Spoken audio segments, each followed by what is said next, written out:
the morning sun. I'll be sitting when the evening comes, watching the ships roll in, then I'll watch them roll away again. Pleasant good evening to you, our valued listening audience, and welcome to Maritime Matters. I am your host, Captain Glenn Bain. Tonight, our show centers around the RBDF. That is the Royal Bahamas Defense Force. Over the years, it has mushroomed to over 1,600 employees strong. That's 1,600 soldiers. Male, female, man, woman, child, all the rest of that strong. Making it the largest of the Commonwealth Caribbean navies. But has it really morphed into what it was initially set out to be? The best little navy in the region. I hasten to say, dear listener, no way, nowhere near it. So keep these lines taut and chime in on this timely discussion. Follow us as we engage a litany of hot topic items surrounding this very matter, such as the police marines. So prior to the amalgamation of the Defense Force, the Marine Division of the Police, Royal Bahamas Police Force, were tasked with patrolling the waters of the Bahamas. Of course, the rank and file were all police officers under the leadership of Assistant Commissioner at the time, Lawrence Major. That's my good friend, Laurie Daddy. Laurie's my karaoke partner, Laurie. Also, Ken Major, my good buddy from the Defense Force. Also, his daughter, Christine Major. And the next daughter that graduated with me from R.M. Bailey 1979, Pacers, Sandra Major. So I know who Mr. Lawrence Major is, and he was Assistant Commissioner of Police. The patrol vessels that they were utilizing were the Acklands, Andros, Eleuthera, and San Salvador. They were all 60-foot patrol ships built by Vosper Thornycraft in South England. I mean, Vosper knows how to build a military ship. And I can tell you that those ships were very strong, very solid, and they lasted a long time. Minus little issues with, machinery issues, that type of thing. So, Jamaica Defense Force, they took shape in 1962. It's about the time when we were born in, eh?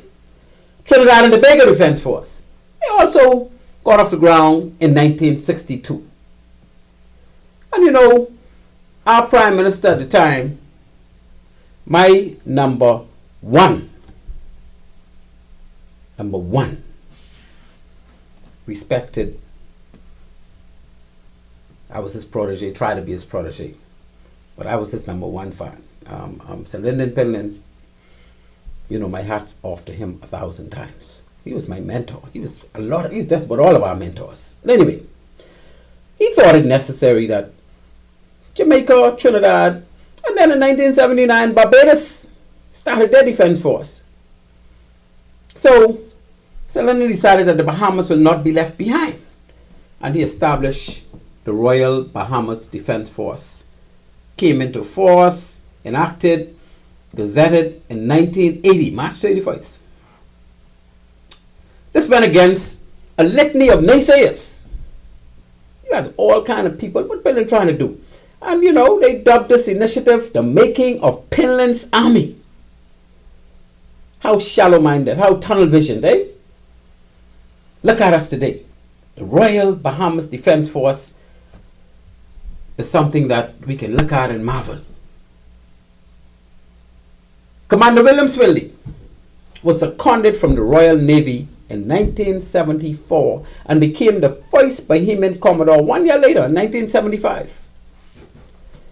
And what Mr. Swinley did, of course, Mr. Swinley would have been the person to put that Defense Force Act. He basically, of course, he wouldn't do the legal part of it, but he used the Defense Force Act of that the Great Britain had for their armed forces, and he patented that for our little navy. And this is one of the reasons why I can say to you that we cannot be the best little navy in the world or even in this region. Because while we pattern our act behind the act of the Royal Navy, we didn't follow through with some of the policies and principles that are enshrined into the Royal Navy. That we're going to talk about tonight. So in September 1976, Kenneth Turnquist and Peter Drudge, they were the very first team of officer cadets.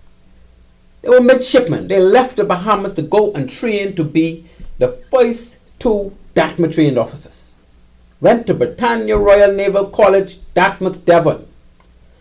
And in April of 1977, some 6 months later, they were joined by none other than my good friend and brother, Donald Ware. He joined them. And when Don was finished in April of 78, he would have stayed, he would have remained, because he did a show with me last year sometime. We had a very good show. He remained at not at Dartmouth, but he went to one of those naval establishment, HMS Collingwood, one of those, he told me, and they treated him with royalty. Because he was now an officer of the Defense Force, just like a Royal Naval officer. And he was, Ken Turnquist was, Peter Drudge was. But, you know, dear listener, I can't say that for all of our Dartmouth trained officers. And I'll tell you why later. In May of 1977, the first rating entry, new entry 1, commenced training at the Police Training College. Why would they train at the Police Training College? Because there was no defense force in existence. Nobody even went. I mean, the government purchased the South Ocean Hotel, that hotel, the Coral Harbor Hotel at the time. I think some Arabs had owned it. The government purchased that because they had a canal already. And the government decided, we're going to fix this up and make this our base. And that was the biggest task. Well, not the biggest. One of the bigger tasks of Commodore Swinley. To actually get that base cleaned up, get the works done, and let's start our little navy, eh? So he went along with the program, and a lot of those people from New Entry 1 would have been involved in weeding the yard and toting rocks, and you know they was preparing and doing a lot of painting to get that dilapidated hotel converted into office buildings and places where ratings can live while they train and all the rest of that. So a lot was going on back in 1977. That's when we had 3 officers at Dartmouth preparing to be the first Dartmouth trained officers of the Royal Bahamas Defense Force. So during the latter part of 1997, we're still in 97 now, remember now, Swinley came in 75. In 76, he basically established the force. In 77, he sent off some officers, and at the same time, the ratings started train in the Bahamas the very following year. And so during the latter part of 1977, why is I saying 1997? It's 1977. The HMBS Abaco, HMBS Exuma, and HMBS Inagua. They're the 3 new 60-footers. Now remember, they had some 60-footers already 8-10 years old, right? That's the Andres, Elutra, Arklins, and Sansat. So the new one came in 77. And it was 3 spanking new. Well, you can imagine who would be captaining them. Maybe we had captains that were captaining the old vessels, and then they would need the experience to captain these new ones. People like Bachelor Flaw and Amos Roll. And because now remember, these were the new pride of the force in 77. And 1 year later, 1978, the HMBS Marlin and HMBS Flamingo were driven by Defence Force personnel with the assistance of 1 or 2 navigators from the UK, from Vosper Thorny Craft, whether it's in Southampton or what's the next place name? Someplace in the south of England, from there all the way to Nassau.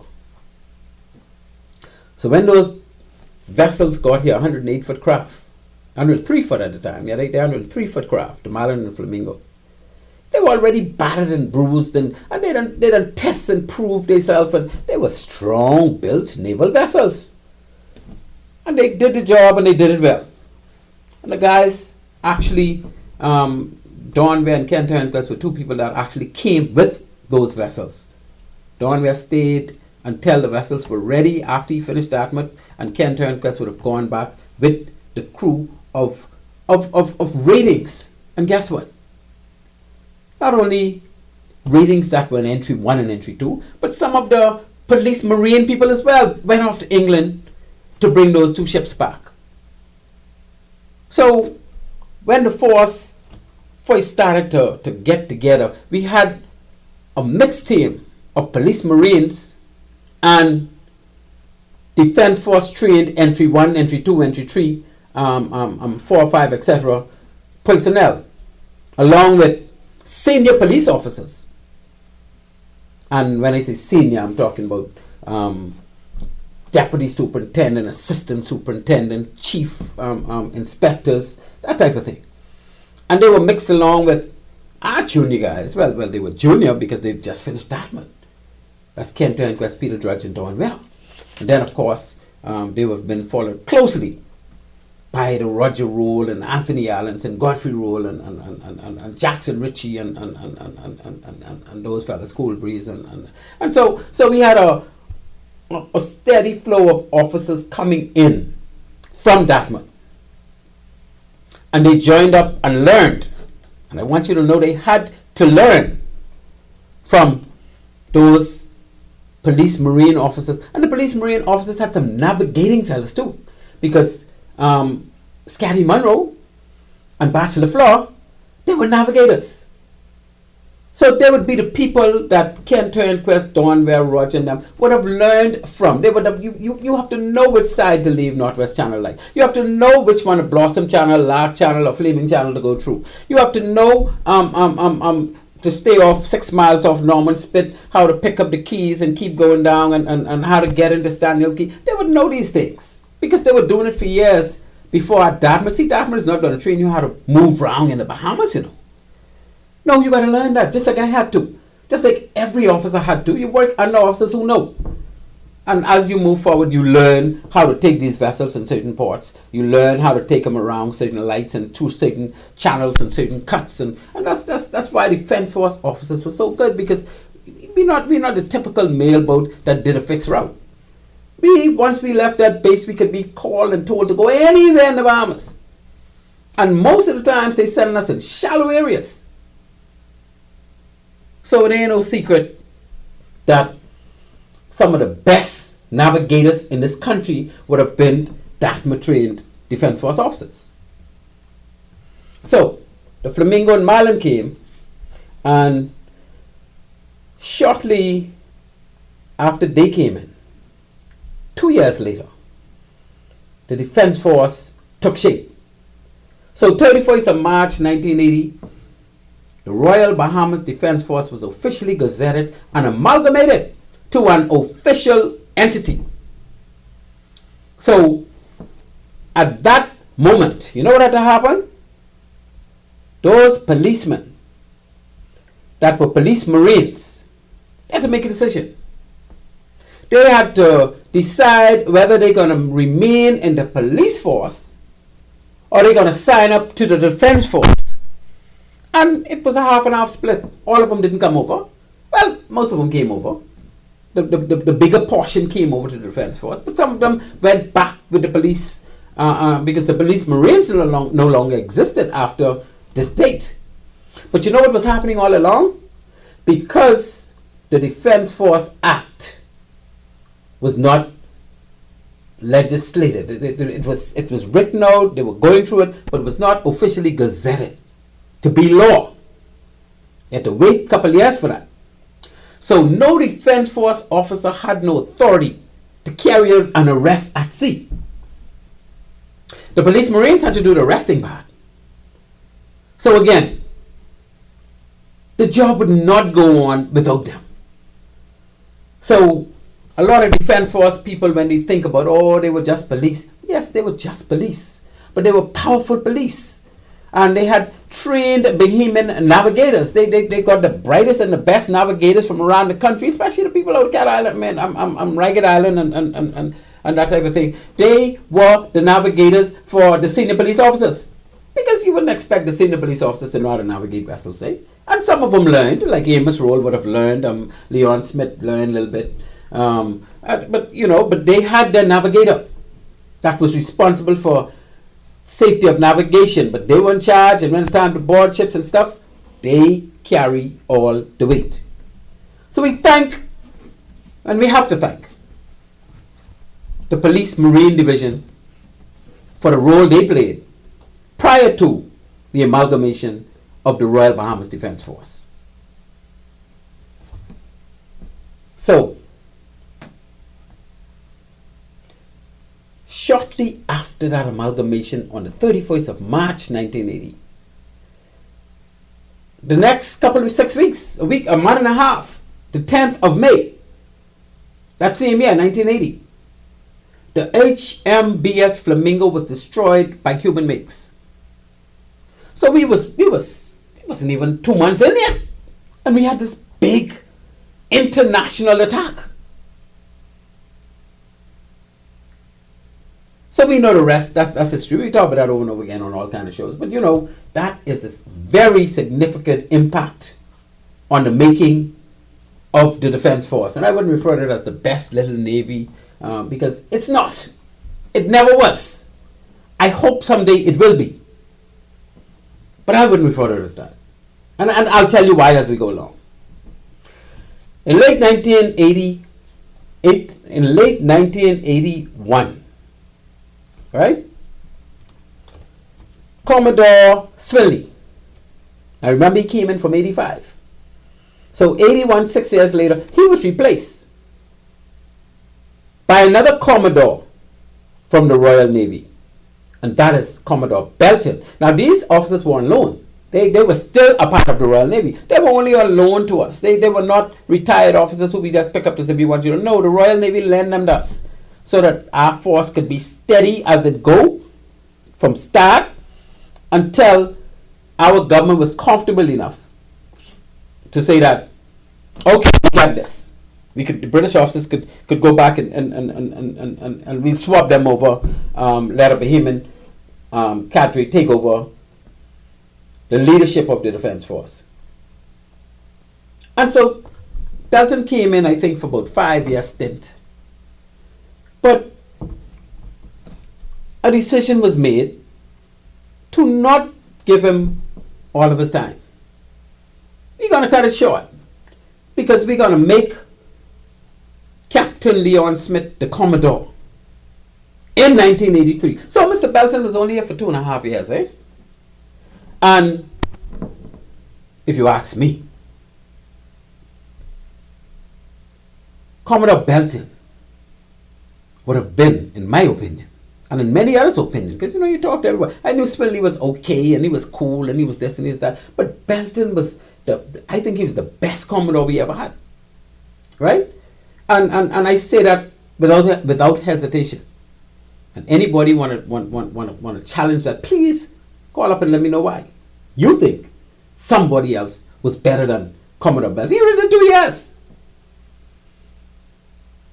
But the man was a real sharp, Dartmouth trained Royal Naval officer. So was Smedley, but Smedley was a little flary, and I think Smedley had too much political interference causing him to move the political way as opposed to just holding his ground with the politicians. I think he just wanted to be here longer. But anyway, Belton came down, and I'm not suggesting that Belton made any ruckus, but he was just, in my opinion, a more professionally polished leader than Swinley was, in my opinion.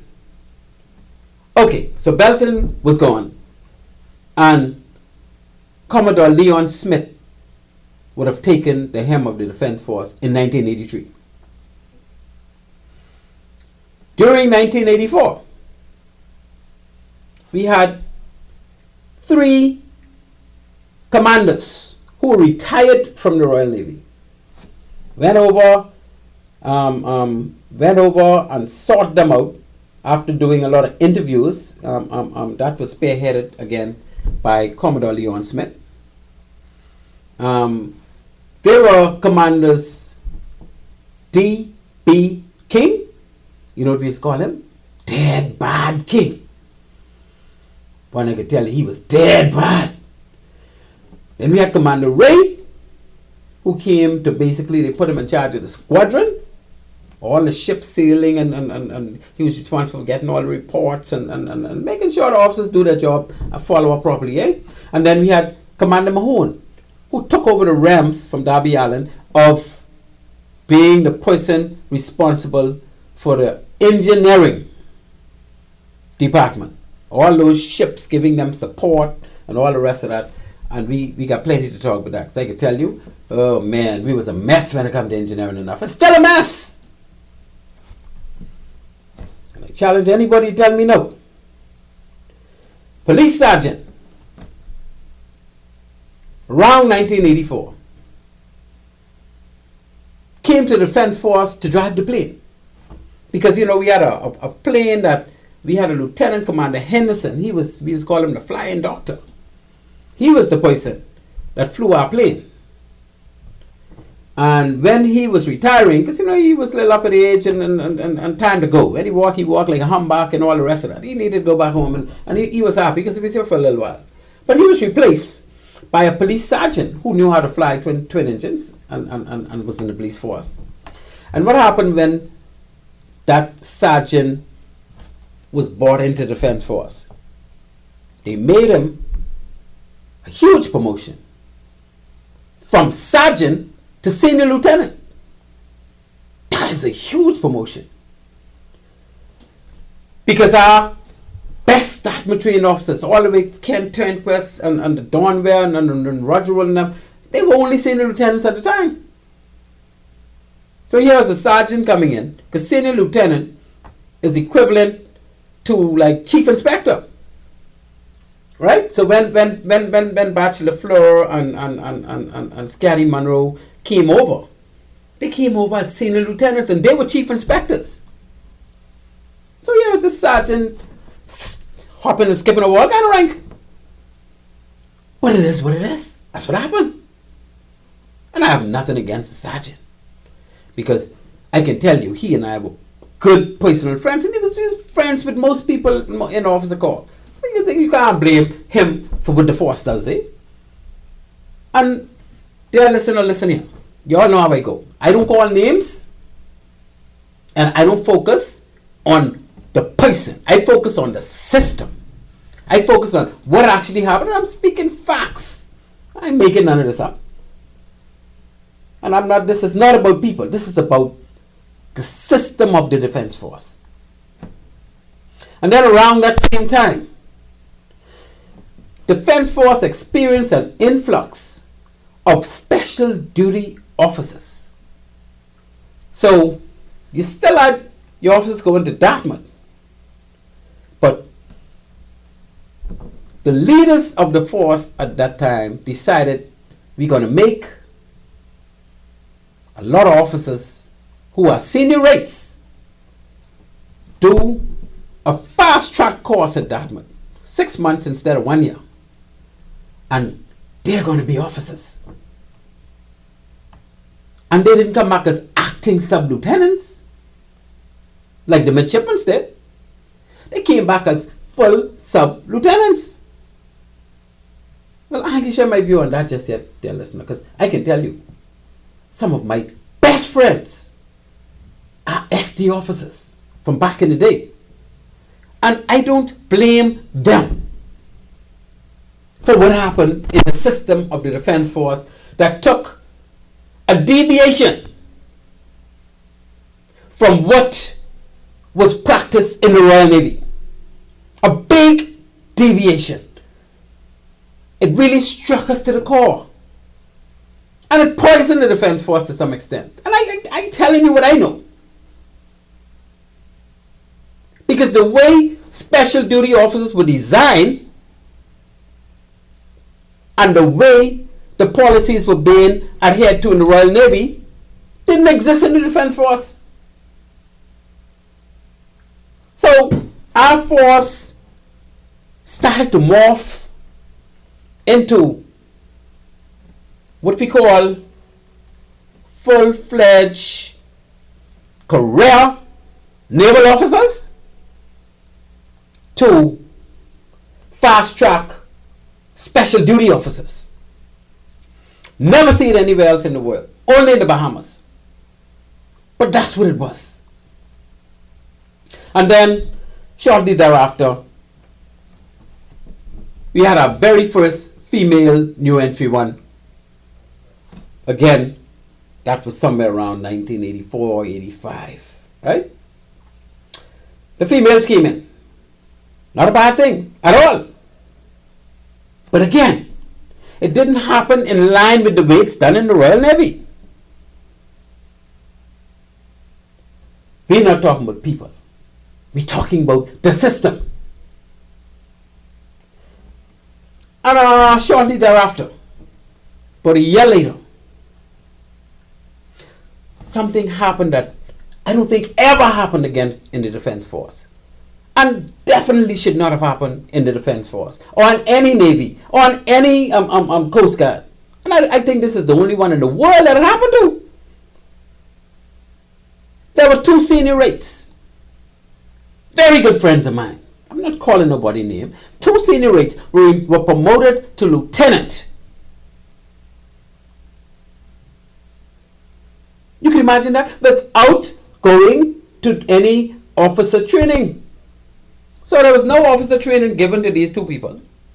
And they were just taken from the ratings corps and thrusted into the officer corps as a lieutenant. And you know, when things like that started happening, you got some bona fide, real military, DATMA trained officers who decided this place finished. If that's what they can do, I need to get out of here. Because we are not holding the standards of the Defense Force like it is held in the Royal Navy. Or it is held in any real Navy like the Singapore Navy and the Barbados Navy and the Jamaican Navy. These people didn't do them kind of things. Only in the Bahamas this was going on. Right? So, we will go deeper into some of these things. I want to give any member of the Royal Bahamas Defense Force an opportunity to call in. Any former member of the Royal Bahamas Defense Force an opportunity to call in. People, I have no problem discussing these things at length. Because I can tell you, I know what took place. And plenty like me know what took place that should not have happened in that force.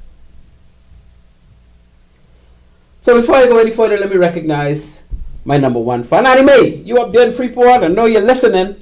Annie Mae is 90 and rocking steady. Annie Mae, I can't like you up by ding and never come and make you 91. But yes, but you're still 90. Okay, Annie Mae, my good girl. Good night to you. And say hello to all of Lauren and Margot and them. Tell them hello for me. Our sponsors for the night show are One-on-One Pharmacy.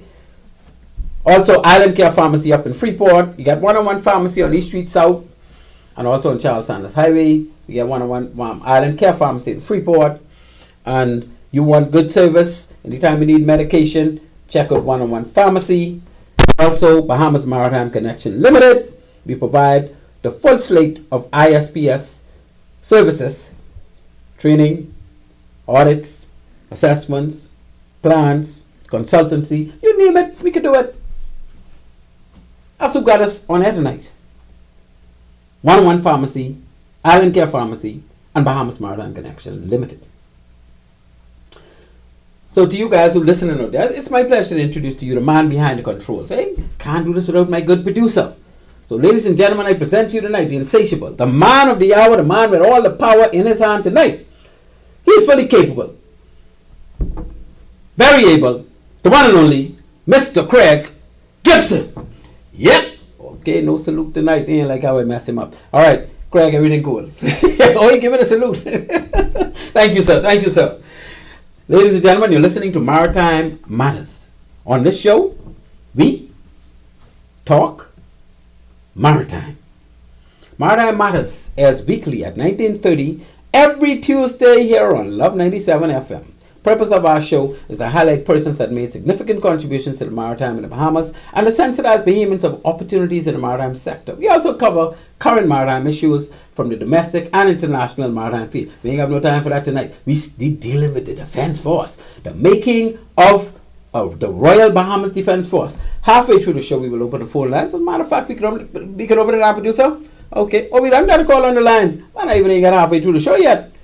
Number to reach us is 326-8255, 326-8255. We welcome you to hit us up and join in on this discussion. Calling you live on Maritime Matters. Hello. Hello. Hey, I apologize. We had a technical something what I didn't know how to do. My producer had to come and rescue me again. Thank you very much, Craig. You're live on Maritime Matters, sir. How are you? I am wonderful. I say you're discussing a topic that's near and dear to my heart. Yes, sir. Thank you so much. Thank you so much. What say you about all that we covered so far? Because you know we got some ways to go. Oh, yeah. Well, firstly, I would like to say that, for me, the Defense Force, and this is a general statement, really and truly, the Defense Force has been a real beacon of hope for the country, in that the amount of Marines who pass through the organization, they are scattered across the length and breadth of this archipelago and contributing in a way that nobody other than a BDF Marine could do, and when juxtaposed with any civilian, these guys are bright stars. So I'd just like to say that every member of the Royal Bahamas Defense Force ought to be very proud of this organization, because it produced giants among men, right? Yes, sir. That's basically, and really and truly, I would encourage every young person. I talk about the foundation that the Defense Force lays for turning young men and women into model citizens is second to none. Yet we had, in my opinion, lots of growing pains. Some of them you would have mentioned earlier that, in my opinion, would have contributed to stagnating us. And really and truly, to be honest, we didn't really do justice with all the knowledge and information that we got from the Brits on how to manage our little force, our little navy, our organization. Or we got the knowledge, but we didn't execute as we ought to have. Right? But I think there is over the years we will have allowed a lot of things to slip, and I think there's an opportunity for us to, at some point in the future, I don't know whether it's now or whether it has started already, but we need to go back to the old landmark. We need to go back to what made us such a great little force, and the traditions, the naval traditions that were upheld from that were brought to us and that were upheld at that time. We need to go back to that, and we need to also remember the Royal Bahamas Defense Force is a seagoing force. So anybody who who comes to the Defense Force and without the mindset that I'm going to sail and I'm going to protect the territorial integrity of the Bahamas, they ought to find themselves alternate employment. Yeah. Okay, Captain Brain, let's look at the policies of the Royal Navy and juxtapose that with the policies or the lack of enforcement of policies in the Royal Bahamas Defense Force. And I'll start off with officer training. When an officer goes to Dartmouth and he's in the Royal Navy and he fails his professionals, what happens? He cannot pass out of Dartmouth. He will not get a sub-lieutenant rank. He will not be an officer in the Royal Navy. He will not be an officer. And maybe if he came from the enlisted, and this is what if he came from the enlisted rank and he failed, then he goes back to being a rating. Rather than, I'm not sure if the Royal Navy actually, the enlisted folks, if they are forced to leave, I think no, they have the option. They have the option of returning to the rank that they were when they came to train. But what about those that were not in the services yet, and they come to do the officers training? Those young officers, those YOs, they would immediately be sent back to city streets, as we say. Yeah, they'll be dismissed. They won't be officers not in the Royal Navy, and they won't command ships ever. So what happens with the Defense Force when an officer goes to Dartmouth and fails the professionals? Well, he comes back and he is treated and he comes home and basically like he would have passed. I guess we would have watered down the system, the Royal Navy system, and I'm not sure whether or not it's because of our fledgling status as a force, but we would have watered down. We would have gotten rid of that particular portion of how the Navy actually operates. Whether or not that was a good thing, bad thing, not sure. Historically, when we do history will have to judge it. You'll have to look at all the folks, all the officers, and the Marines who came through that system and look at their contribution. I would imagine their contribution to the force. The first thing we want to look at, Ruby, is our policy. Is that the way we want? I mean, when Swinley came over in '75, his directive was to make a force that patterns behind the Royal Navy. See, let me tell you what I don't like. I don't like to know that here in the Bahamas, we have a force that is less certified than any Navy in the world. Because as far as I am concerned, when those officers go to Dartmouth and they do not pass, and we've had a good slew of them, and they're good people, some of them are my best friends. I'm not hitting on them, I'm hitting the system. When you allow that officer to come back and be an officer, then you really, because if war was to break out and we were to join the US forces or the British forces, they wouldn't even recognize them as officers, you know. Yeah. And so is that what we really, where we really would want our best little Navy to be? But then you also got to look at when these anomalies would have occurred, who was at the helm at the time, and whether or not they actually understood. Oh no! This started with Swinley. This ain't nothing no reason. This started with William Swinley. I'm Captain Brain.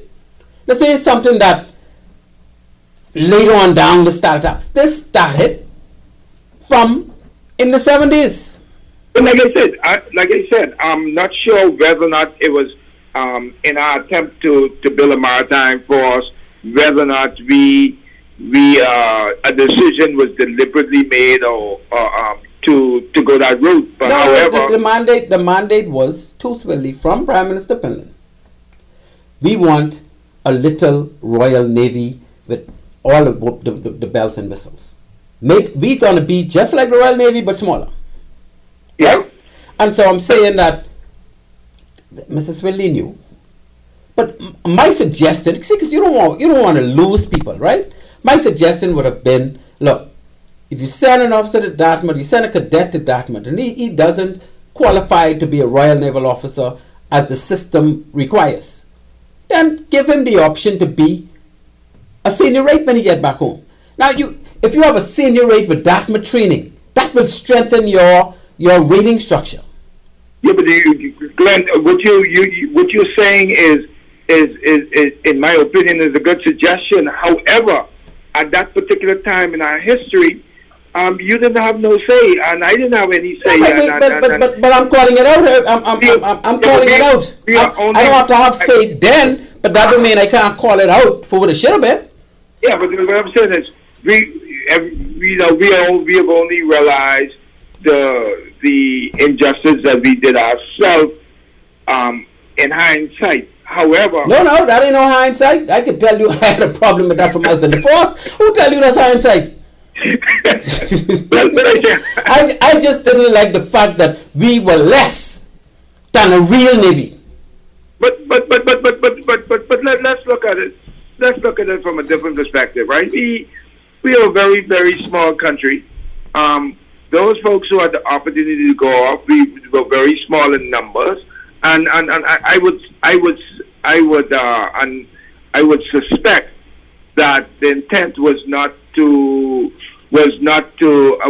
utilize everybody we had available within this little country to build the force. Yeah, so that's why I'm saying I agree with you. The people like you who would have failed, the persons like you would have failed piece of that course. You wouldn't have mind coming back and doing the senior rating. We got your people mixed up, oh boy. That doesn't sit well in the vocabulary. Yes. No, but I'm just saying we would still have a very strong force if those people had opted to be senior rates. Because I mean, if you know before you leave that if you fail, you will have to make a decision whether you want to remain in the force as a senior rate or sign off, then that wouldn't be a problem for you, eh? No, not at all. But the reality is, these folks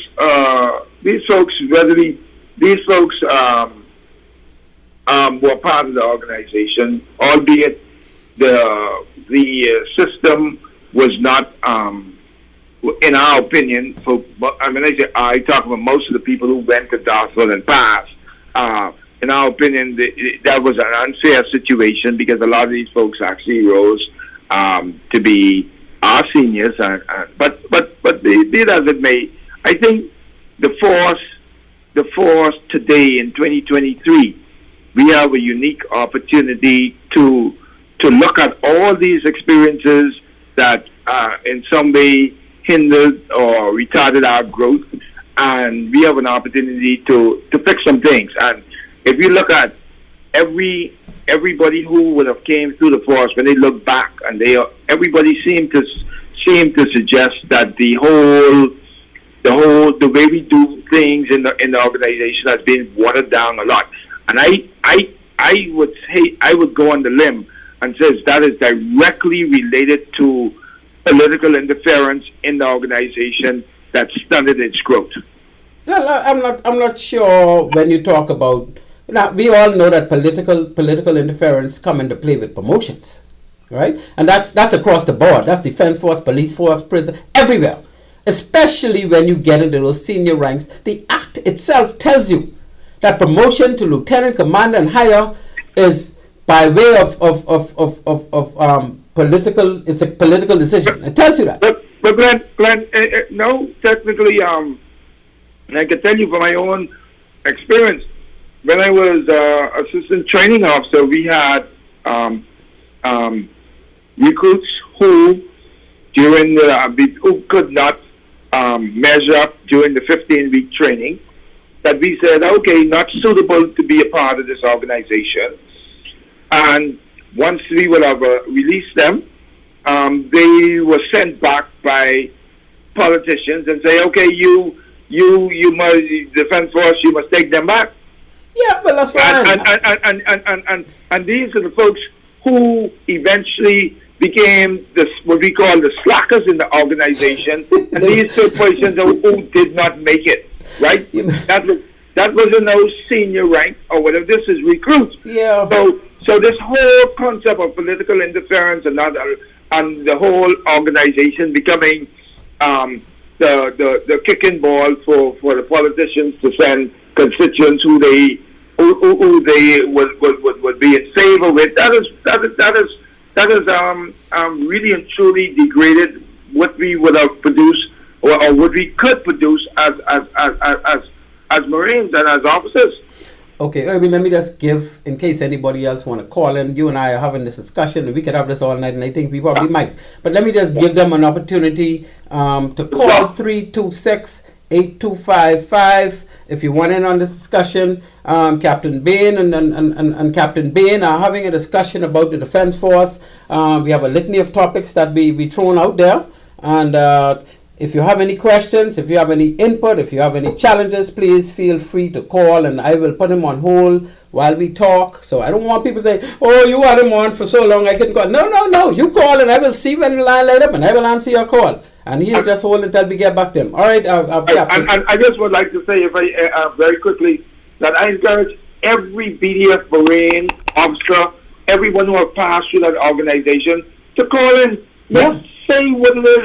If there's something, if the Defense Force would have significantly impacted your life, or if they would have, if you didn't have a good experience, call and let's share. This is the time when we all. This is what we're doing. We're trying to call things out so that maybe moving forward, they could be looked at as far as trying to strengthen the force and not continue to pull away from being the best little navy in the world. Indeed. And I think it's still the best little navy in the world. That's my 5 cents. Thank you very much for the opportunity. I can't share with you on that aspect. But yeah, here comes another topic, Captain Brain. You ain't getting away just yet. You in a rush it? No, not at all. I'm here. So let me brush this by you, Captain Brain, because you are just as educated as I am when it comes to processes and procedures and policies in these armed forces, right? No. We had a situation where in the Royal Navy, if you have a rating that is exceptional and he is strictly worked in one area most of his career and he's very good in that area, the Royal Navy will make a decision to say, well, look, this person is now a senior rate, Chief Petty Officer, Force Chief Petty Officer, and it's a good worker. He's not an officer, obviously, but we want to give him an opportunity to be an officer. Mm-hmm. Because he's a special duty person. Right. And thus they created a course called the SD course, or Special Duties course. Right. And they also... It was a 6 weeks training course. No, longer than that. It's a couple months. No, it's a couple months. But I'm saying, no, it's like a 6-month course, right? Because they do half of it somewhere else, and then they come to Dartmouth for full term, 3 months. I can tell you. Oh, okay. But they're well trained. They didn't go on a DTS, and they didn't really do navigation to the extent.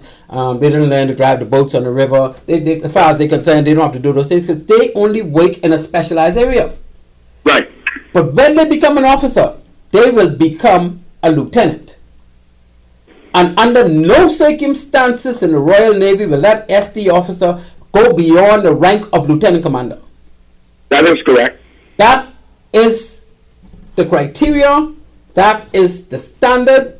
That is... So, when we started to make people special duties officers in the Defense Force, why did all that go out the window? Well... Boy, that's a very good question. Who are you telling? That's a very good question, and I hope one of my good SD officer friends who might be listening will call in and contribute. But I think no, it's not the officer. See, I'm not. It's the system I'm querying, you know. Oh, no. I have some of my best friends are SD officers, and Right. these guys are sharp. I have nothing against them. But my thing is, if the system would be applied, then everything will remain on even keel, and we wouldn't have the system watered down. But like I said earlier, it depends on who was in charge at the time. No. I don't think. No. I don't think we didn't have our first SD officer came under. I agree. Yeah, you're right. In Commodore. You're right. And SD officers didn't start until after that. Yeah. We know that that whole when that happened, that was a big issue in the organization, and a lot. No, that wasn't no big issue, because when they first came in, as far as I'm concerned, they were coming in under the policy that was adopted by the Royal Navy. Right, but that didn't happen. That didn't happen.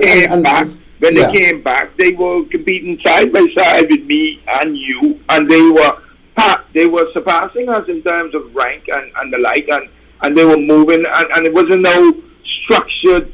The structure that existed in the Navy, in the Royal Navy, did not exist in the Royal Bahamas Defense Force. Yeah, that was a time. I chalk it up as one of our as growing pains, right? One of the growing pains that we would have faced, whether or not that pain, whether or not that was for the good or for the bad, that's debatable. However, that was a part of the growth of the organization. But you saying growing pain, I call it deterioration, right? Because it's a reason why you have these policies. And after the nepotism and favoritism and politicism got deep into the trenches of the Defense Force, the whole force just got worse. Indeed. It just got worse, like all other government departments. I mean, know what goes on in this country. And it's a crying shame that we cannot see ourselves as you realize we're the largest Commonwealth Caribbean Navy force or Coast Guard. Maritime Force. No, I wouldn't say Maritime Force, because we really are a Coast Guard. Maritime law enforcement entity there. Okay, yeah, we're the largest in the Commonwealth Caribbean. Yeah, and we're the largest, but we are fall furthest from our naval traditions than any other Caribbean country who have similar maritime law enforcement entities. They continually follow the standards that are set. They hold fast to the Royal Navy policies. Yeah, and not only Royal Navy, but you have also Jamaica, who has like an Army component. They have officers who attend Sandhurst. Yeah, they have an infantry. And they actually follow the protocols. They stick to those policies, those guidelines. Yeah. And those and a lot of these things were put in place because of particular reasons that promote growth of the organization and keep harmony, right? But of course, we, like I say, I call it one of the things. I want to refer that I will remember it as a growing pain. Well, that's a good term. I stick with deterioration, right? And I really would like to see this reversed. I don't know what it'll take. Well, obviously, you could always have the political interference, right? There's nothing you could do with that. So let's give them that. Yeah.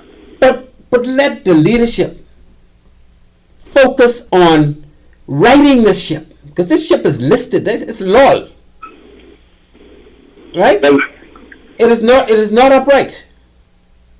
Well, I know my good friend Commodore Raymond King is listening in on this program, and I'm sure that in his long-term plan, he has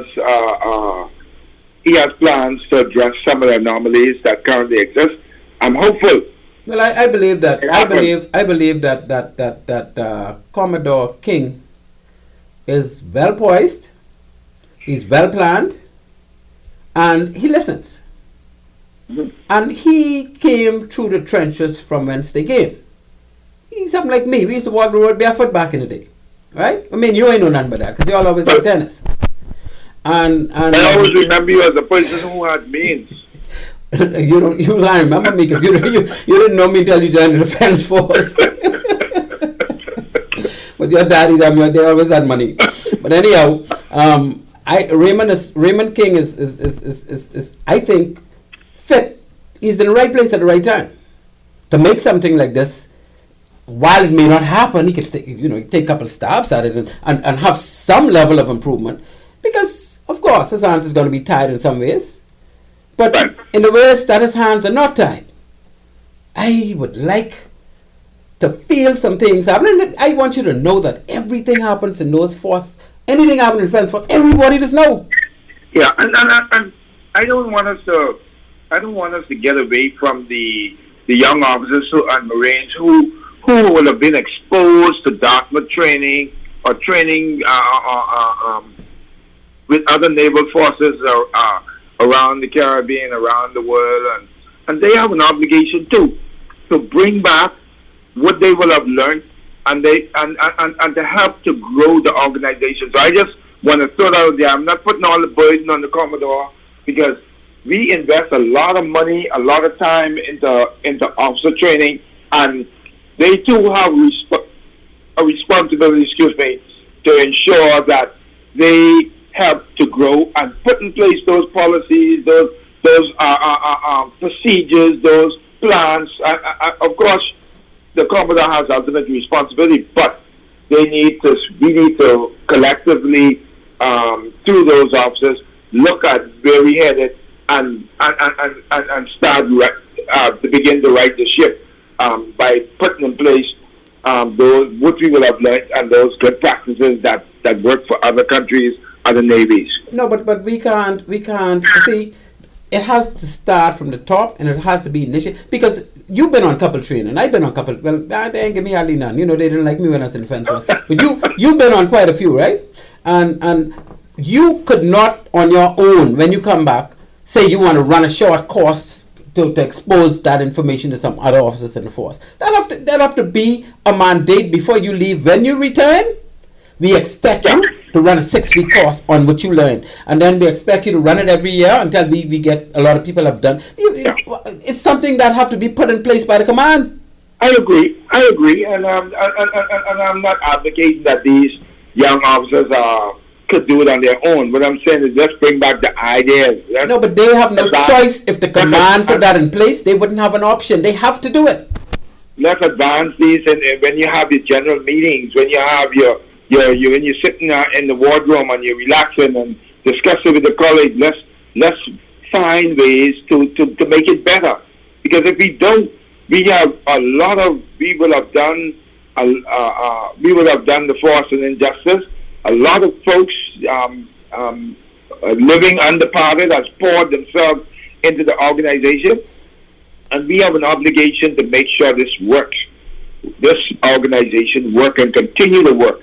And I believe that, in all honesty, the BDF, even with all the flaws, with all the things that are not going right, with all the deterioration, for want of a better word, that has happened over the years, I believe that BDF is still the go-to organization if something was to go wrong in this country or in building this country. Because when you think about it, we had officers and Marines working in the prison, the hospital, road traffic, port department, air traffic control, BDC. Air traffic control. No, the BDF is the go-to, and this is the way it should be in every country with all the armed forces. The same thing in Jamaica.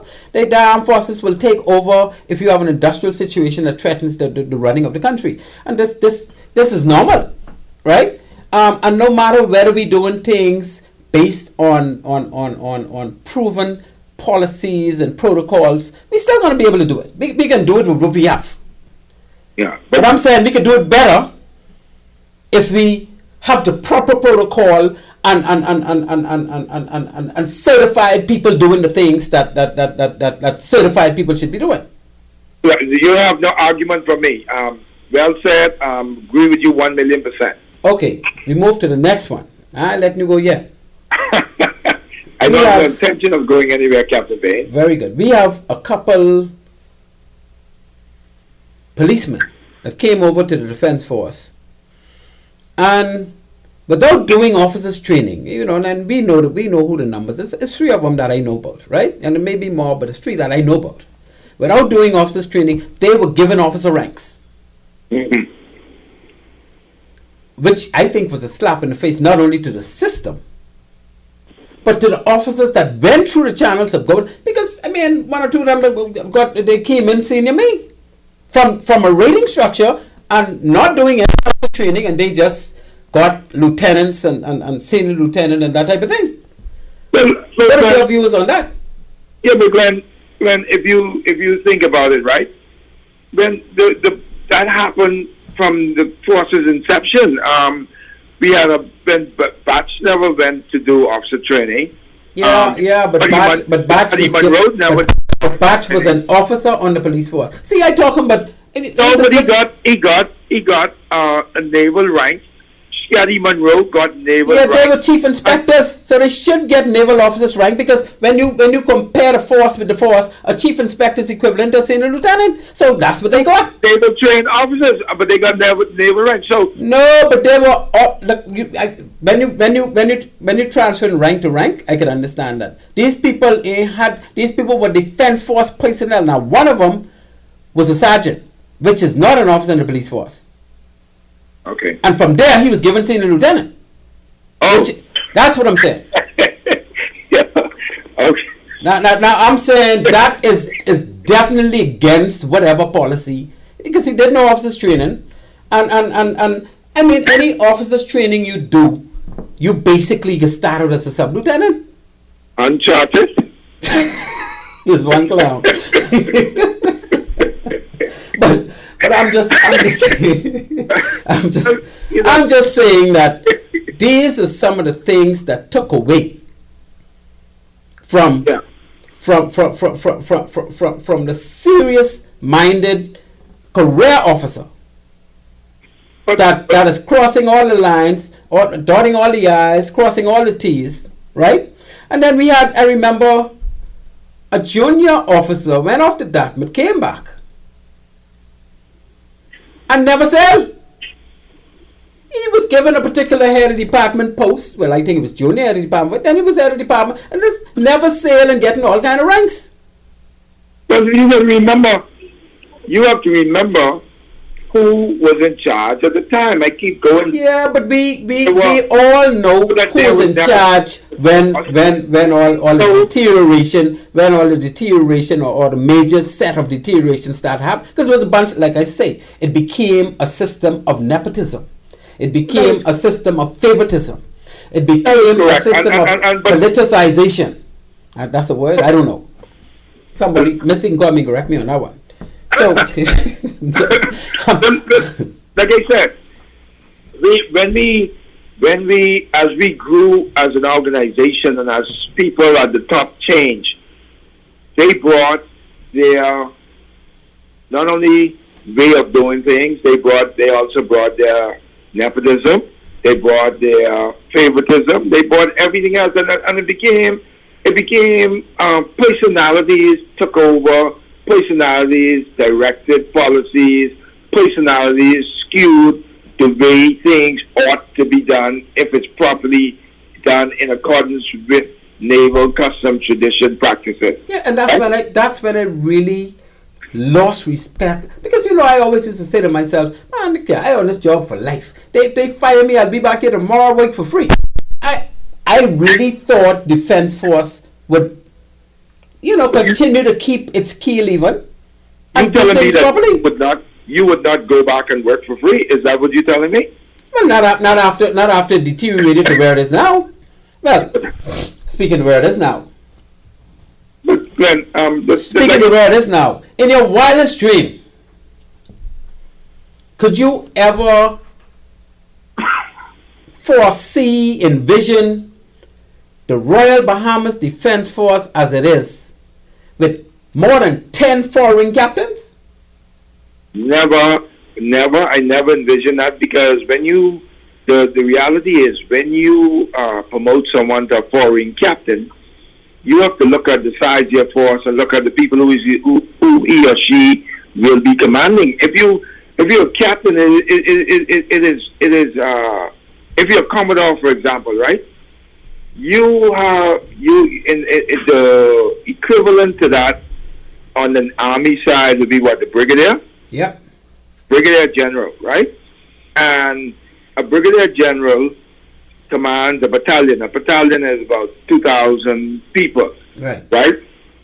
We never had admiral in the organization because we never could have reached that threshold of amount of people that you have charge over. We always were below 1,500, and so we could not, with all good conscience and to be able to look sensible in the world, promote someone to admiral, and we didn't have less than 1,500 people. We didn't even have a battalion, which is about 2,000 or thereabouts, right? And so when we use that type of gauge, and we look at a foreign captain. When I joined the organization, we had one foreign captain. That's it. And how much people? Commodore, and we had over 800 people in the force.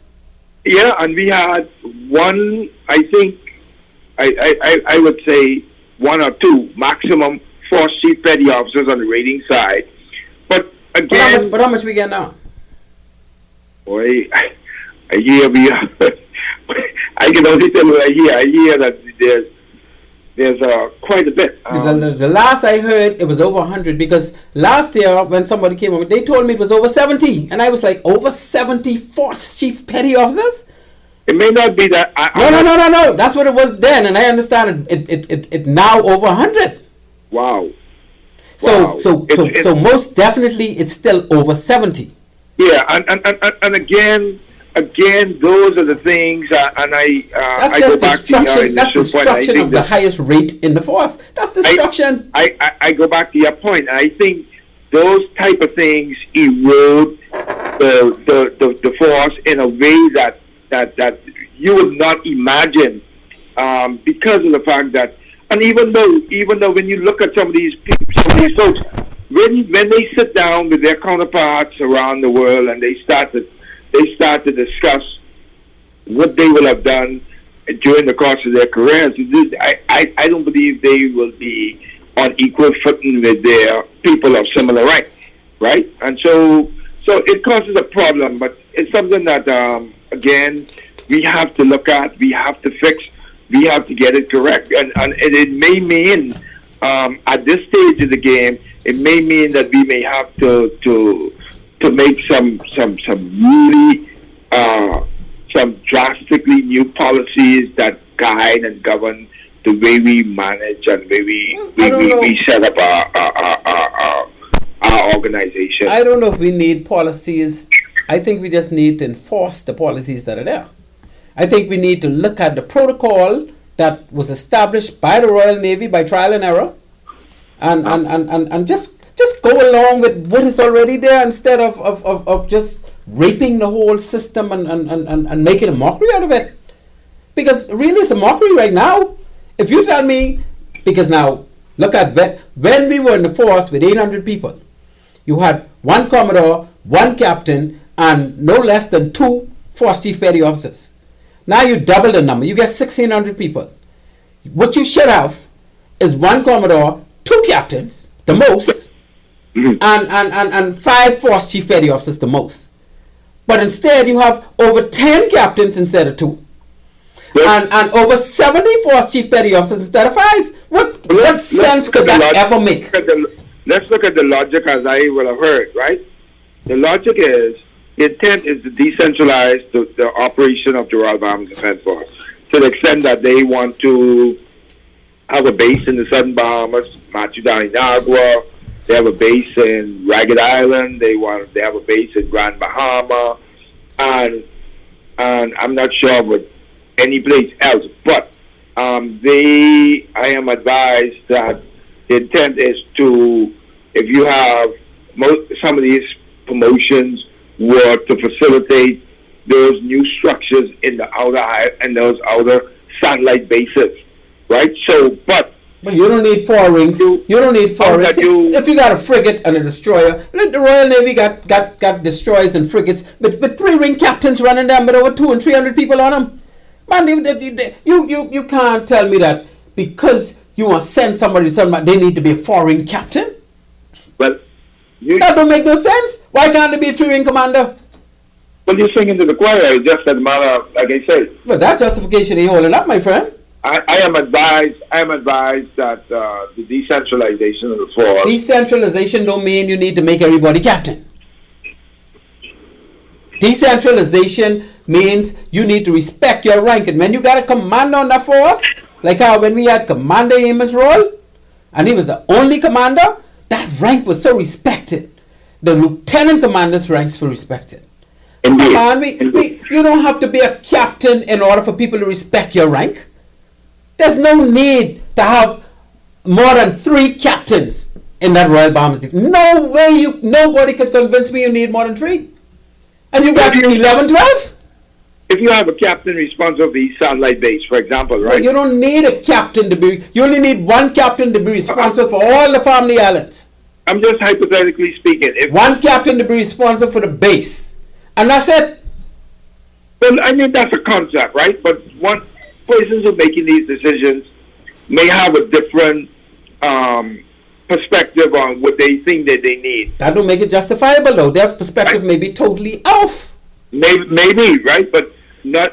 You also got to think about future growth. So, given, I say, okay, if you decide that each satellite base will be run by a captain, right? So you have 1 captain in Nassau, 1 in Grand Bahama, 1 is running Matthew Town in Agua and the Southern Bahamas. That's 3 captains there, and I don't know, because of the size of the base and Ragged, I don't know if you need no captains there. You may say, okay, the commander will run that one because of the size and the amount of people and the like, right? So that's 1, 2, 3 captains, 1 commander to manage all the bases that the outposts that the defense force will have created. So I still leave a hell of a lot of captains. Not sure what they're gonna be doing, but again, so. I really like to know what the portfolios are, but maybe we can run to a break. I want you to hold the line and just take 2 little commercials, and then we'll be right back, and then I'll give somebody else an opportunity to call in to see if they still don't want to call in, because look like everybody just want to listen to our discussion, and some people scared. I figure we'd have all kind of people calling and expressing their views. Yeah, I hope they call. Yeah. So, okay. Mr. Producer, could we just go to a quick break here, please, sir?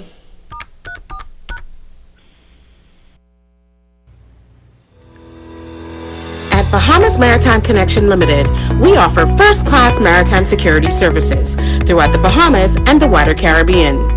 As experts in maritime security, we specialize in production of ISPS assessments and plans, verification audits, certified familiarization training, and port security consultancy, just to name a few.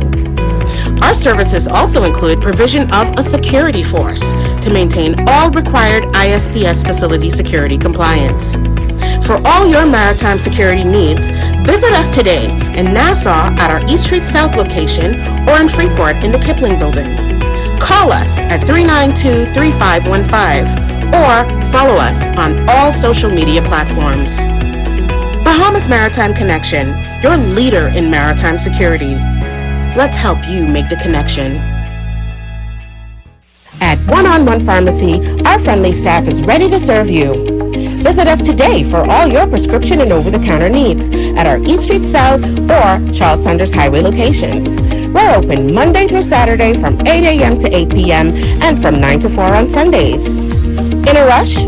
Send your refill scripts online at oneononepharmacy.com or ask about our convenient pickup service. One-on-One Pharmacy, providing personal health care with people at heart.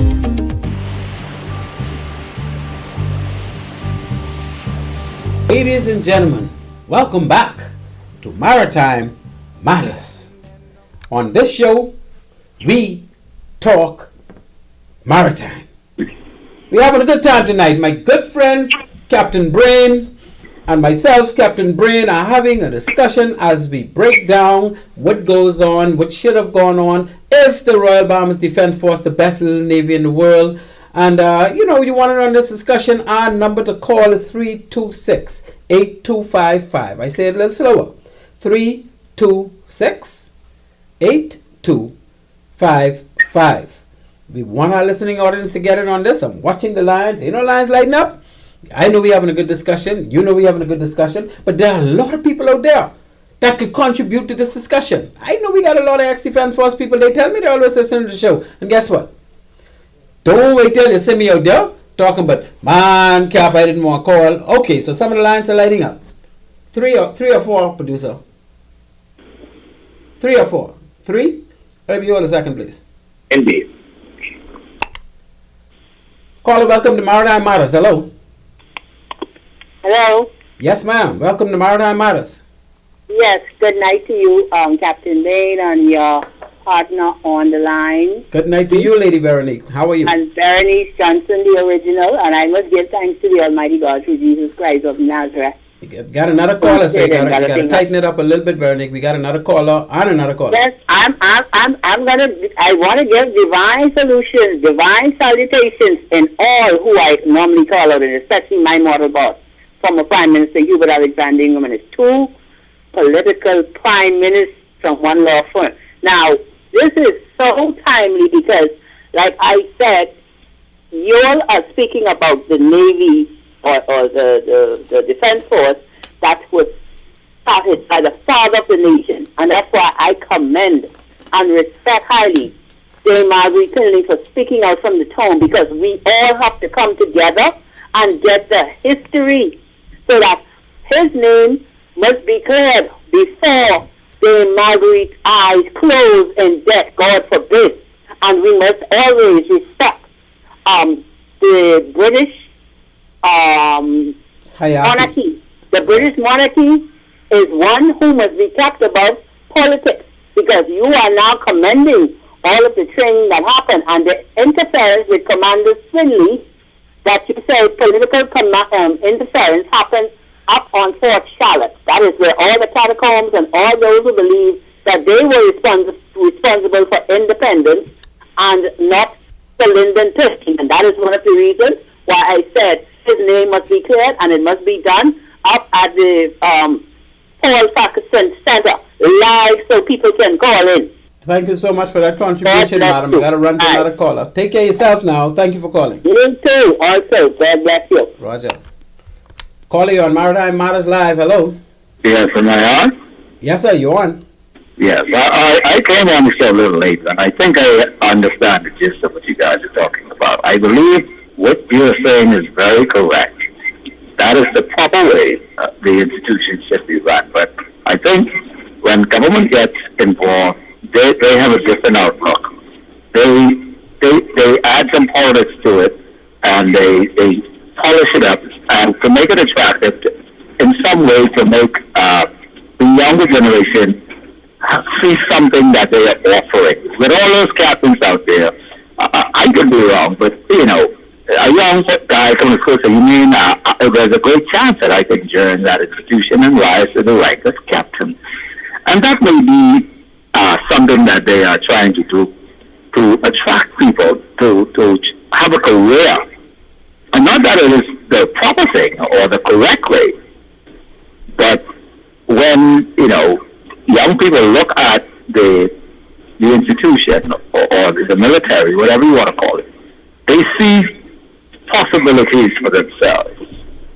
And that's the only thing I can arrive at, other than diverting from the proper way it should be run. In this country, there's a bit of politics in everything. That's right. And maybe that is what is happening, because if you join an institution as a foot soldier and you live for 10, 15 years and you cannot rise up to anything because all of the posts are taken, because the posts are few, the higher posts are very few, Yeah. I don't know if that is something, as a young man, when I look around, if I look at an institution, I say, okay, well, there, like you said, there's only 3 captains on a British frigate or whatever. One captain on a British frigate. One captain, sorry, yeah. And Man, I got to work my butt off, and then they still miss the target. Sometimes he's a commander, he's not even a full captain. But look at our police force. Our police force has almost twice the number that our defense force is. But we don't have 10 deputy commissioners. Captain is equivalent to deputy commissioner. Yeah. The thing is, like I say, everything, there's some politics in it. I don't support it, but there's some politics in it, Yes, sir. There's a way of, to make people feel like you've been here so long and you can, you got to give it this, or you can get that. And because I don't see anything, I know a lot of fellows in the defense force, that joined when I came out of school. I was supposed to join, but I had interest in private life. Yeah. You should have joined. You should have joined. Then I would have known who you are. So all right. Well, I thank you so much for that contribution, son. And you're right on.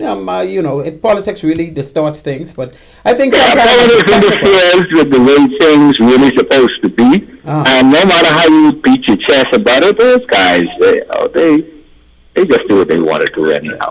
But I got you, Jess. You're very correct with your description of that. I appreciate your call, sir. Take care of yourself, and please feel free to call back again.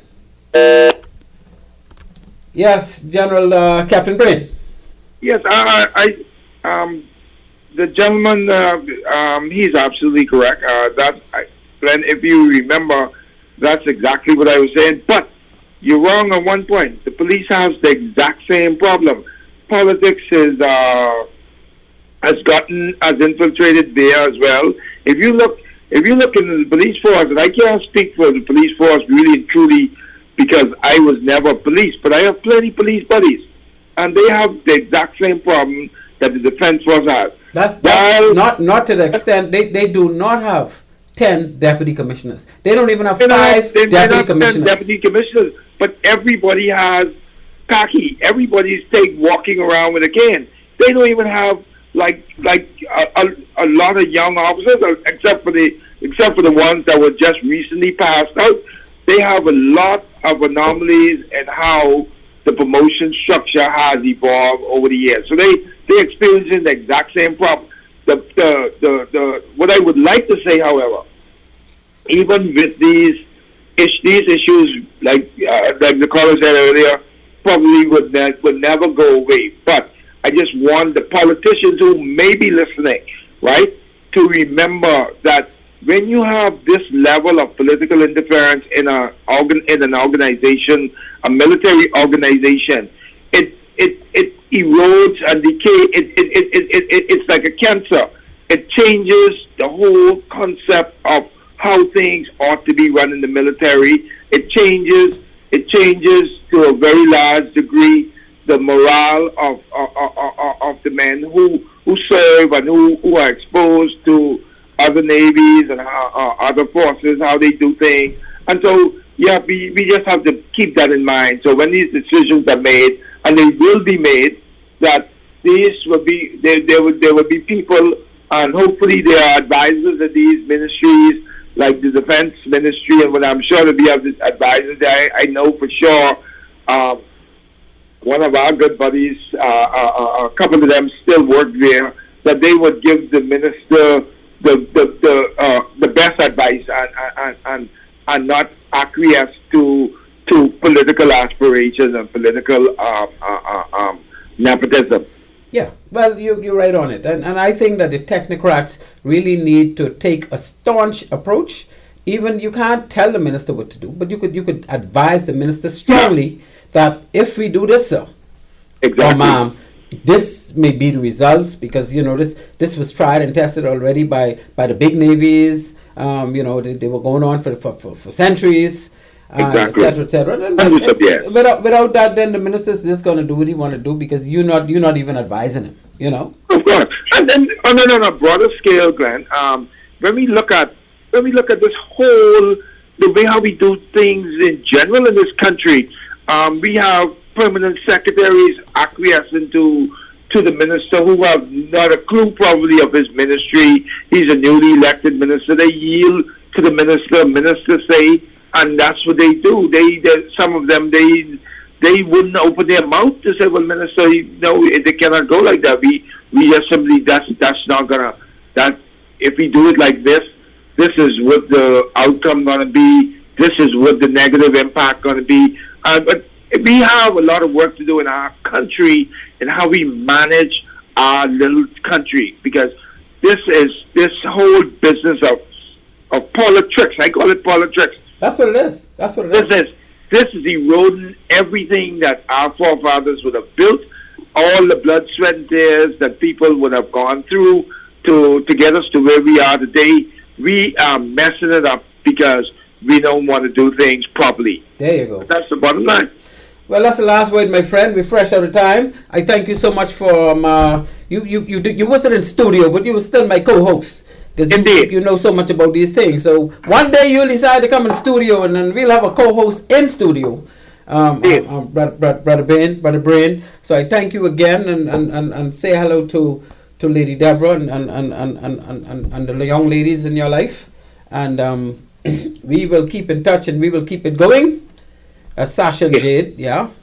Well, thank you for the opportunity, Cap, for allowing me to participate.